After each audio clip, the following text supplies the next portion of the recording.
नमस्कार प्यारे बच्चों, आशा करती हूँ आप कुशल मंगल होंगे, अपनी सेहत और अपनी पढ़ाई का खूब ध्यान रख रहे होंगे। आज की इस वीडियो का बेसब्री से इंतजार कर रहे होंगे। तो चलिए शुरू करने से पहले मैं आपको एक बात बताना चाहूँगी। आपने सुना होगा, लोग कहते हैं बीत गई सो बात गई। चलो शुरू करते हैं, कोई बात नहीं। पर क्या हमारा बीता हुआ कल हमारे आज से किसी तरह से भी जुड़ा हुआ नहीं है? शायद गलत होगा ये कहना, क्योंकि हमारा बीता हुआ कल हमारे आज को एक पृष्ठभूमि देता है। इसी पर चर्चा करने के लिए आज हम कक्षा 6 के इतिहास की पुस्तक का पहला अध्याय करेंगे। क्या, कब, कहां और कैसे। तो चलिए पढ़ते हैं।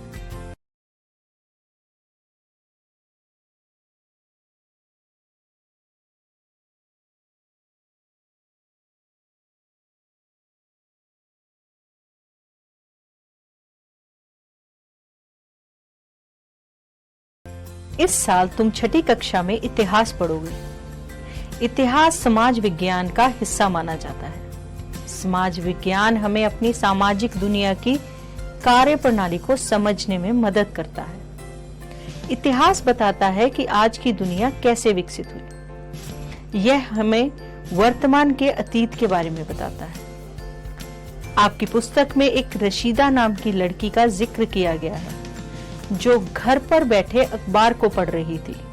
अचानक रशीदा की निगाहें एक सुर्खी पर पड़ी जो 100 साल पहले की थी। वह सोचने लगती है कि यह कोई कैसे जान सकता है कि इतने वर्षों पहले क्या हुआ था। अब हम रशीदा के इस सवाल का पता लगाएंगे कि हम अतीत के बारे में कैसे जान सकते हैं। यह जानना बहुत आसान होता है कि कल क्या हुआ था। कल के बारे में हम रेडियो पर सुन सकते हैं, टेलीविजन पर देख सकते हैं या फिर अखबारों में पढ़ सकते हैं।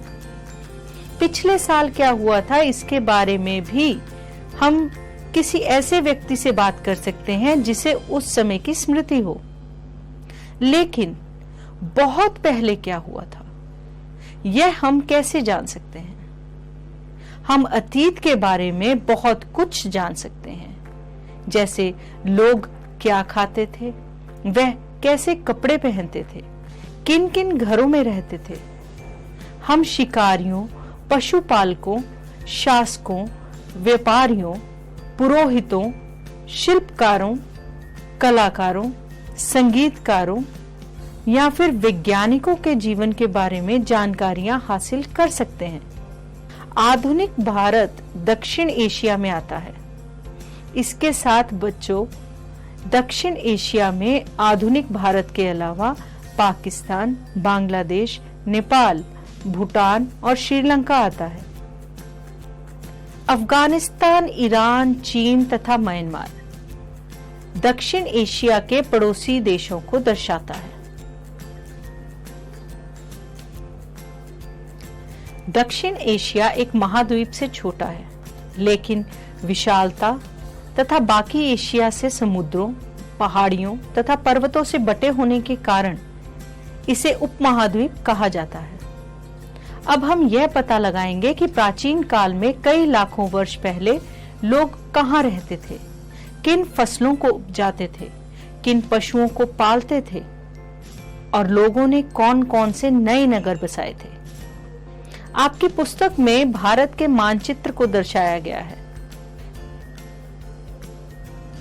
इस मानचित्र में भारत में बहने वाली नदियों तथा पर्वत श्रृंखलाओं को दर्शाया गया है। आपकी पुस्तक में दिए गए मानचित्र में नर्मदा नदी के बारे में बात करेंगे।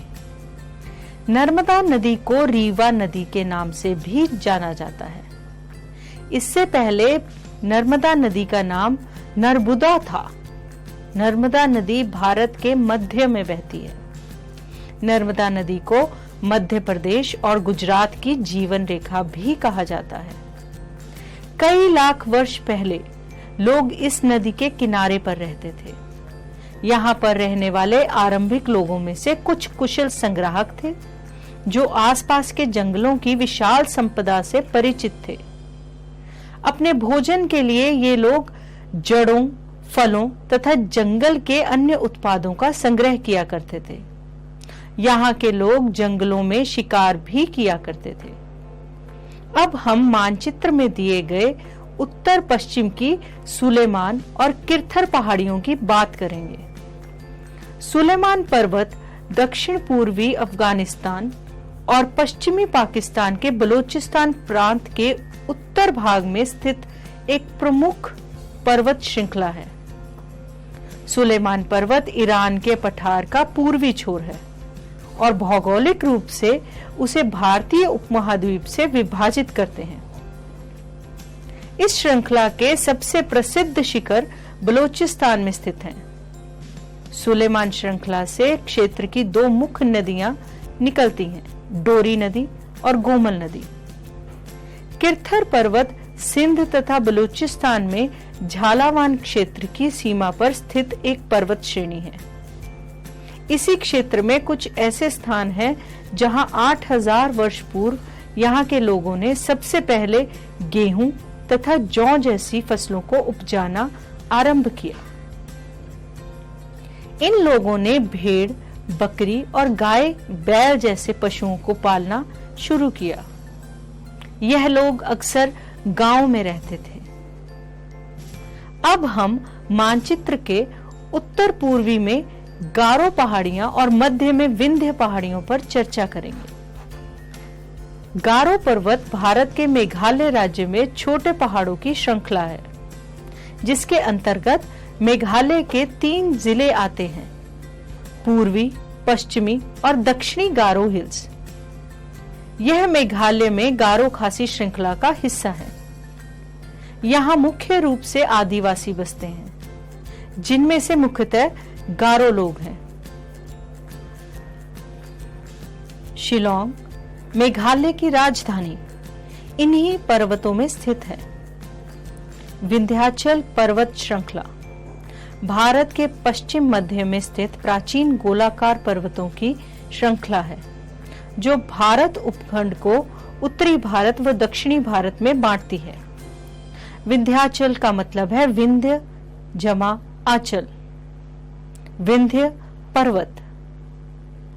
यह ऐसे क्षेत्र थे जहां कृषि का विकास हुआ, जहां सबसे पहले चावल उपजाया गया। वे स्थान विंध्य के उत्तर में स्थित हैं। अब हम मानचित्र में दी गई सिंधु नदी और उसकी सहायक नदियों पर चर्चा करेंगे। सहायक नदियां उन्हें कहते हैं जो नदी एक बड़ी नदी में मिल जाती हैं। सिंधु नदी एशिया की सबसे बड़ी नदियों में से एक है। यह पाकिस्तान, भारत में जम्मू और कश्मीर और चीन, जिसमें पश्चिमी तिब्बत शामिल है, उसके माध्यम से बहती है। सिंधु नदी का उद्गम तिब्बत के मानसरोवर के निकट सिनका बाबा नामक जलधारा माना जाता है। यहाँ से यह नदी तिब्बत और कश्मीर के बीच बहती है। नंगा पर्वत के उत्तरी भाग से घूमकर यह दक्षिण पश्चिम में पाकिस्तान के बीच से गुजरती है और फिर जाकर अरब सागर में मिल जाती है। इस नदी का ज्यादातर अंश पाकिस्तान में ही प्रवाहित होता है। यह पाकिस्तान की सबसे लंबी नदी और राष्ट्रीय नदी है।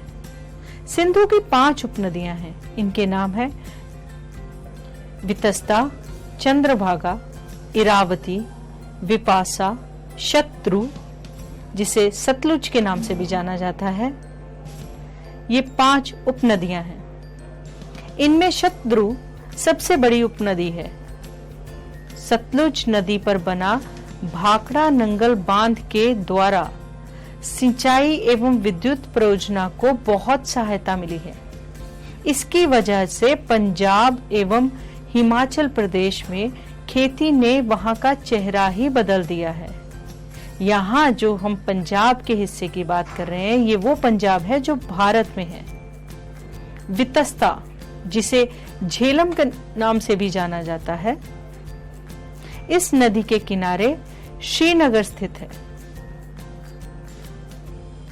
इन नदियों के किनारे 4700 वर्ष पूर्व कुछ आरंभिक नगर फले फूले भी।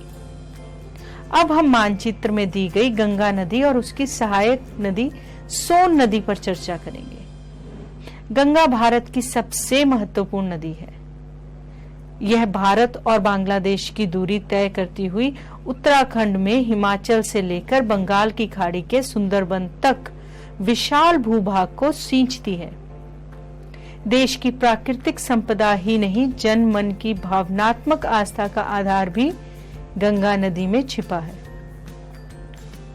सामाजिक, साहित्यिक, सांस्कृतिक और आर्थिक दृष्टि से अत्यंत महत्वपूर्ण गंगा का यह मैदान अपनी घनी जनसंख्या के कारण भी जाना जाता है। सोन नदी भारत के मध्य भाग में बहने वाली एक नदी है। यमुना के बाद यह गंगा नदी की दक्षिणी उपनदियों में से सबसे बड़ी नदी है। यह मध्य प्रदेश के अनूपपुर जिले में अमरकंटक के पास उत्पन्न होती है, जो विंध्याचल पहाड़ियों में नर्मदा नदी के स्रोत स्थल से पूर्व में स्थित है। यह उत्तर प्रदेश और झारखंड राज्यों में गुजरकर बिहार के पटना जिले में गंगा नदी में विलय हो जाती है। गंगा व इसकी सहायक नदियों के किनारे तथा समुद्र के तट के इलाकों में नगरों का विकास लगभग 2500 वर्ष पूर्व हुआ। गंगा के दक्षिण में इन नदियों के आसपास का चित्र प्राचीन काल में मगध के नाम से जाना जाता था, जिसको आज हम बिहार के नाम से जानते हैं। इस क्षेत्र के शासक बहुत शक्तिशाली होते थे। अब हम बात करेंगे कि हमारे देश का नाम इंडिया या भारत कैसे पड़ा। इंडिया शब्द इंडस से निकला है, जिसे संस्कृत में सिंधु कहा जाता है। लगभग 2500 वर्ष पूर्व उत्तर पश्चिम की ओर से आने वाले ईरानी और यूनानियों ने सिंधु को हिंदौस अथवा इंदौस और इस नदी के पूर्व में स्थित भूमि प्रदेश को इंडिया कहा। भारत नाम का प्रयोग उत्तर पश्चिम में रहने वाले लोगों के एक समूह के लिए किया जाता था। इस समूह का उल्लेख संस्कृत की आरंभिक कृति ऋग्वेद में मिलता है। अब हम बात करेंगे कि हम अतीत की जानकारी कैसे प्राप्त कर सकते हैं।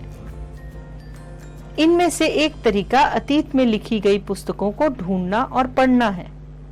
यह पुस्तकें हाथ से लिखी होने के कारण पांडुलिपि कही जाती हैं। अंग्रेजी में पांडुलिपि के लिए प्रयुक्त होने वाला मेन्यूस्क्रिप्ट शब्द लैटिन शब्द मेन्यू, जिसका अर्थ हाथ से निकला है। यह पांडुलिपि प्राय ताड़ पत्रों अथवा हिमालय क्षेत्र में उगने वाले भुर्ज नामक पेड़ की छाल से विशेष तरीके से तैयार भोजपत्र पर लिखी मिलती है। ताड़ पत्रों से बनी पांडुलिपि का एक पृष्ठ आपकी पुस्तक में दर्शाया गया है। यह पांडुलिपि लगभग 1000 वर्ष पहले लिखी गई थी। किताब बनाने के लिए उस समय के लोग ताड़ के पत्तों को काटकर उनके अलग अलग हिस्सों को एक साथ बांध दिया करते थे। इतने वर्षों में इनमें से कई पांडुलिपियों को कीड़ों ने खा लिया था तथा कुछ नष्ट कर दी गई। फिर भी ऐसी कई पांडुलिपियां आज भी उपलब्ध हैं। पुराने समय की पांडुलिपियां हमें मंदिर और विहारों से मिलती हैं। इन पुस्तकों में धार्मिक मान्यताओं, राजाओं के जीवन, औषधियों तथा विज्ञान आदि सभी प्रकार के विषयों की चर्चा मिलती है। इसके अलावा हमारे यहाँ पर महाकाव्य, कविताएं तथा नाटक भी हैं। इनमें से कई संस्कृत भाषा में लिखे हुए हैं, जबकि अन्य प्राकृत और तमिल में हैं। प्राकृत भाषा का प्रयोग आम लोग करते थे। हम अभिलेखों का भी अध्ययन कर सकते हैं। ऐसे लेख पत्थर अथवा धातु जैसे कठोर सतहों पर पाए जाते हैं।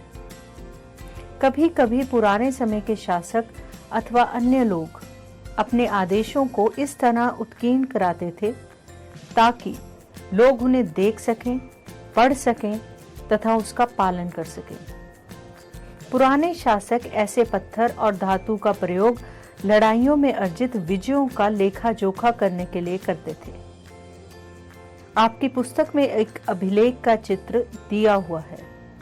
यह अभिलेख 2250 वर्ष पुराने अभिलेख से मिलता है, जो वर्तमान अफगानिस्तान के कंधार से प्राप्त हुआ है। यह अभिलेख अशोक नामक शासक के आदेश पर उत्कीर्ण करवाया गया था। यह अभिलेख इस क्षेत्र में प्रयुक्त होने वाली यूनानी तथा आर्मेइक नामक 2 भाषाओं में है। चलिए अब जानते हैं एक पांडुलिपि और अभिलेख में क्या अंतर होता है। सबसे पहला अंतर आता है इनकी विशेषता में। पांडुलिपि ऐसा दस्तावेज है जो हाथ से लिखा जाता है। अभिलेख किसी पत्थर या चट्टान पर खोदी गई लिखित रचना को कहते हैं। पांडुलिपियां नरम सतह जैसे ताड़ के पत्ते, भुर्ज, वृक्ष की छाल, कागज, ताम्रपत्र पर लिखा जाता है, जिसका संरक्षण मुश्किल होता है। परंतु वहीं अभिलेख कठोर सतहों पर लिखे जाते हैं, जैसे कि चट्टानों, पत्थर, गुफाओं, खंबे आदि। इसलिए यह टिकाऊ है और संरक्षण के लिए कोई विशेष प्रयास की आवश्यकता नहीं होती। पांडुलिपियों के कुछ उदाहरण हैं वेद, पुराण, अभिजान शकुंतलम, संगम साहित्य तथा कौटिल्य का अर्थशास्त्र। वहीं अभिलेखों के उदाहरण हैं अशोक शिलालेख, इलाहाबाद स्तंभ, बोध गया का महानमन शिलालेख, दिल्ली का लौह स्तंभ आदि। हमें कई वस्तुएं ऐसी भी मिलती हैं जो अतीत में बनी और प्रयोग में लाई जाती थी। ऐसी वस्तु का अध्ययन करने वाले पुरातत्वविद कहलाते हैं। पुरातत्वविद पत्थर और ईंट से बनी इमारतों के अवशेषों, चित्रों तथा मूर्तियों का अध्ययन करते हैं। वह औजारों, हथियारों, बर्तनों, आभूषणों तथा सिक्कों की प्राप्ति के लिए छानबीन तथा खुदाई भी करते हैं। इनमें से कुछ वस्तुएं पत्थर, पकी मिट्टी तथा कुछ धातु की बनी हो सकती हैं। ऐसे तत्व कठोर तथा जल्दी नष्ट ना होने वाले होते हैं। पुरातत्वविद जानवरों, चिड़ियों तथा मछलियों की हड्डियां ढूंढते हैं। इनसे उन्हें यह जानने में मदद मिलती है कि अतीत में लोग क्या खाते थे।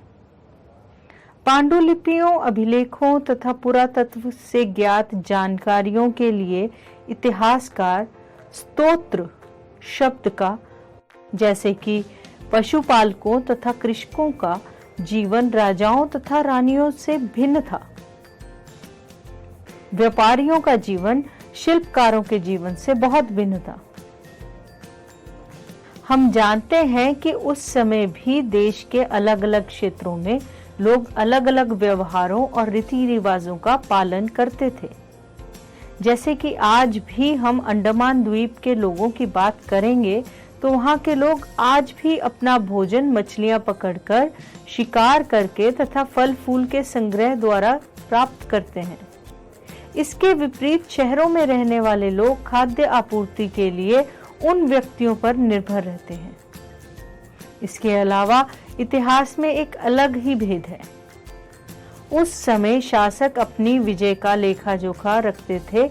यही कारण है कि हम इतिहास में उन शासकों तथा उनके द्वारा लड़ी जाने वाली लड़ाइयों के बारे में काफी कुछ जानते हैं, जबकि आम लोगों की जिंदगी जैसे शिकारी, मछुआरे, संग्राहक, कृषि तथा पशुपालक जैसी अपने कार्यों का लेखा जोखा नहीं रखते थे। पुरातत्व की सहायता से हमें उनके जीवन को जानने में मदद मिलती है, लेकिन हम इनके बारे में बहुत कुछ जान नहीं पाते, परंतु बहुत कुछ जानना चाहते हैं और बहुत कुछ जानना शेष रह जाता है। इस पाठ के अंत में एक अज्ञात लिपि का अर्थ निकालने की प्रक्रिया है। इस प्रकार से अज्ञात लिपि को जानने की एक प्रसिद्ध कहानी उत्तरी अफ्रीकी देश मिस्र से मिलती है। लगभग 5000 वर्ष पूर्व यहाँ राजा रानी रहते थे। मिस्र के उत्तरी तट पर रोजेटा नाम का एक कस्बा है। यहाँ से एक ऐसी उत्कीर्णित पत्थर मिला है जिस पर एक ही लेख 3 भिन्न भिन्न भाषाओं तथा लिपियों में लिखा है। इन लिपियों में से यूनानी तथा मिस्री लिपि के 2 प्रकार हैं। कुछ विद्वान यूनानी भाषा पढ़ सकते थे। यहाँ राजाओं तथा रानियों के नाम एक छोटे से फ्रेम में दिखाए गए हैं। इसे कारतूश कहा जाता है। इसके बाद विद्वानों ने यूनानी तथा मिस्री संकेतों को अगल बगल रखते हुए मिस्री अक्षरों की समानार्थक ध्वनियों की पहचान की। जैसा कि आप देख सकते हैं कि चित्र में एल अक्षर के लिए शेर तथा ए अक्षर के लिए चिड़िया के चित्र बने हैं। एक बार जब उन्होंने यह जान लिया कि विभिन्न अक्षर किन के लिए प्रयुक्त हुए हैं, तो वह आसानी से अन्य अभिलेखों को भी पढ़ सकते थे। हमारी चर्चा का विषय आज यहीं समाप्त होता है। आशा करती हूं आपको अपने कई सवालों के जवाब मिल गए होंगे। सवाल और जवाब का दौर चला है, तो चलिए जानते हैं हमने आज के अध्याय से क्या सीखा। पांडुलिपियों तथा अभिलेखों में एक प्रमुख अंतर बताइए। पांडुलिपि, यह पुस्तकें हाथ से लिखी होने के कारण पांडुलिपि कही जाती है। यह पांडुलिपि प्राय ताड़ पत्रों अथवा हिमालय क्षेत्र में उगने वाले बुर्ज नामक पेड़ की छाल से विशेष तरीके से तैयार भोजपत्र पर लिखी जाती हैं। अभिलेख, ऐसे लेख पत्थर अथवा धातु जैसे कठोर सतहों पर लिखे जाते हैं। चलिए अब थोड़ा सा सही मिलान कर दीजिए। नर्मदा घाटी, मगध,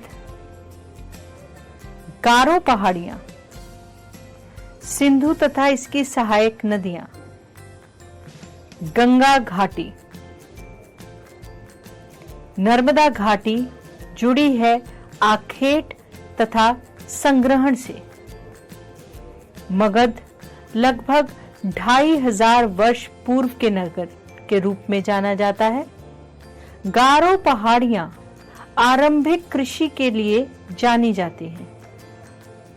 सिंधु तथा इसकी सहायक नदियां इनके प्रथम नगरों के लिए जानी जाती हैं। गंगा घाटी पहला बड़ा राज्य। चलिए अब आप मुझे बताइए कि कृषि का आरंभ कब हुआ। बिल्कुल सही जवाब, कृषि का आरंभ 8000 वर्ष पूर्व हुआ। सिंधु सभ्यता के प्रथम नगर कब बने। बिल्कुल सही, सिंधु सभ्यता के प्रथम नगर 4700 वर्ष पूर्व बने।